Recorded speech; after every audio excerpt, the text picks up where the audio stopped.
અને કદાચ ઘણા લોકો બોલે નહીં ને તો અંદર બેડા કરે, બોલી ન આપતા હોય ઘણી વખત તો અંદર, પણ તાપ તો છે જ બધાયનો, યાદ રાખજો. આધિ એટલે જાતે ઊભું કરેલું દુઃખ. જાતે ઊભું કરેલું દુઃખ એટલે બાજુવાળાની ગાડી આવી, અમારા ઘરે નથી, હે ને, બાજુવાળાએ સરસ મેની બ્લુ કલરની હાડી પહેરી, અમારે એનાથી જુદી. આ જાતે ઊભું કરેલું દુઃખ, એનું નામ આધિ. પછી વ્યાધિ એટલે મારાથી કથામાં નહીં બેહાય. આપણે કે કેમ ગોઠ, કાંઈ કે કમર, વ્યાધિ, એ તો બધાય ને લગભગ ને. આધિ, વ્યાધિ અને ઉપાધિ બધાને ચિંતા તો થાય ને. કંઈક નાની બાબત હોય અને એમાંય જેના નાના બાળકો હશે ને એ રમતા હોય ને તો એનું ધ્યાન આમ હોય કથામાં, બેઠા હોય કથામાં, પણ હળવેકથી આમ જોઈ લે અહીંયા જ છે ને.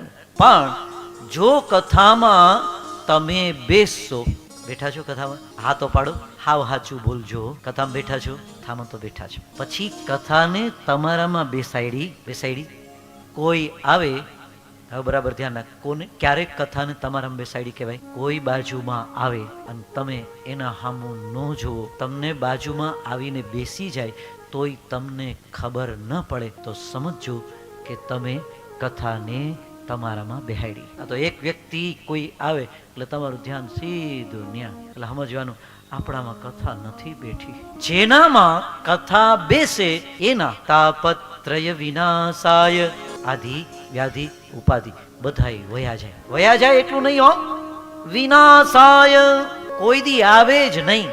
અહીંયા બેઠા હોય કથા, ધ્યાન રાખજો, કથામાં બેસશો ને એટલે આ ત્રણેયમાંથી મુક્તિ. ચિંતા તો થશે જ નહીં જો ભગવાન સાથે જોડાશો તો.